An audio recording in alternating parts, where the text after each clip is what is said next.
आज Doubtnut app download करें।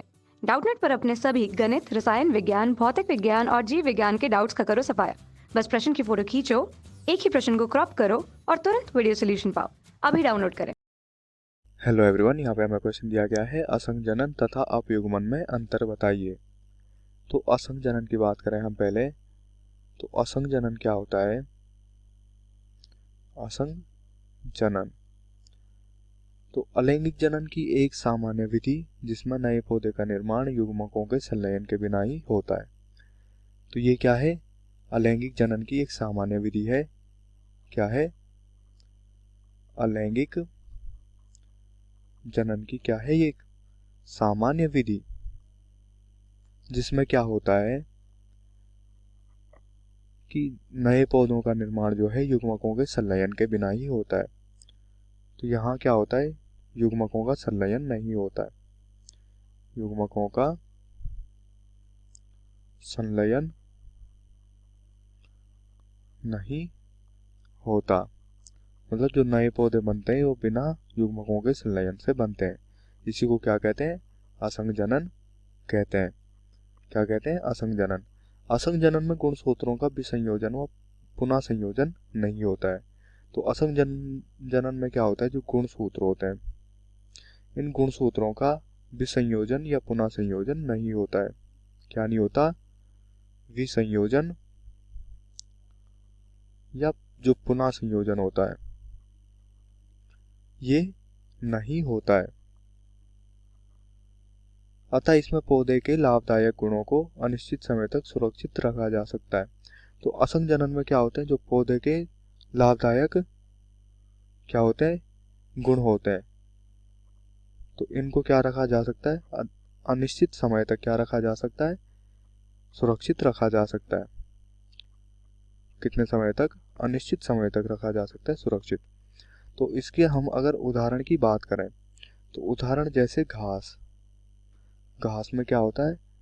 युग्मकों का संलयन नहीं हो पाता है और क्या हो जाती? नया क्या बन जाता है? पौधा बन जाता है।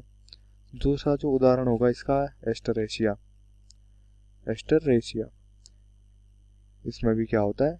असंजनन पाया जाता है। अब हम यहाँ पे बात करें अपयुग्मन की। तो अपयुग्मन क्या होता है? अपयुग्मन में कोई अगुणित भ्रूणकोश के क्या होते हैं? जो अगुणित भ्रूणकोश होता है उसकी जो अंड कोशिकाएं होती हैं, यहाँ क्या होता है? अंड कोशिका के अलावा अन्य किसी दूसरी कोशिका जैसे सहायक या प्रतिमुख कोशिका के साथ क्या हो जाता है? इनसे भ्रूण का निर्माण हो जाता है। क्या होता है?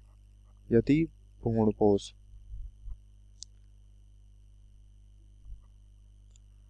या क्या कहें, यदि अगुणित भ्रूणकोश, सॉरी यहाँ पे भ्रूणकोश लिख दिया मैंने।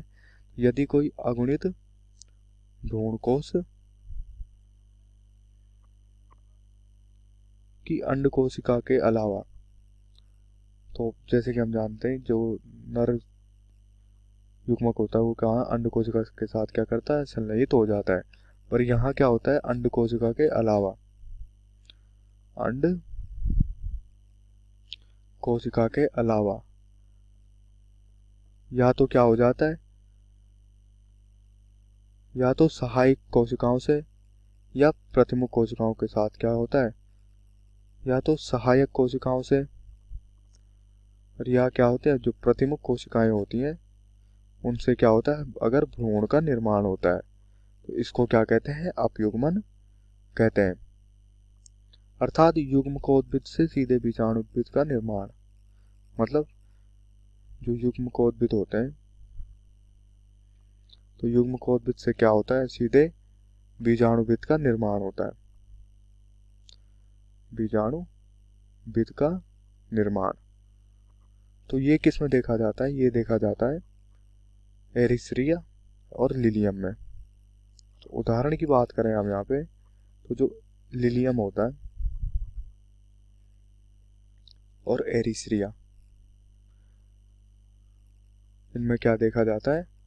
इनमें अपयुग्मन देखा जाता है। अपयुग्मन देखा जाता है। कक्षा 6वीं से 12वीं से लेकर नीट, आईआईटी, जेई वो एडवांस के लेवल तक 1 करोड़ से ज्यादा छात्रों का भरोसा। आज ही डाउनलोड करें डाउटनेट ऐप या व्हाट्सएप करें अपने सारे डाउट्स 8400 400 400 पर।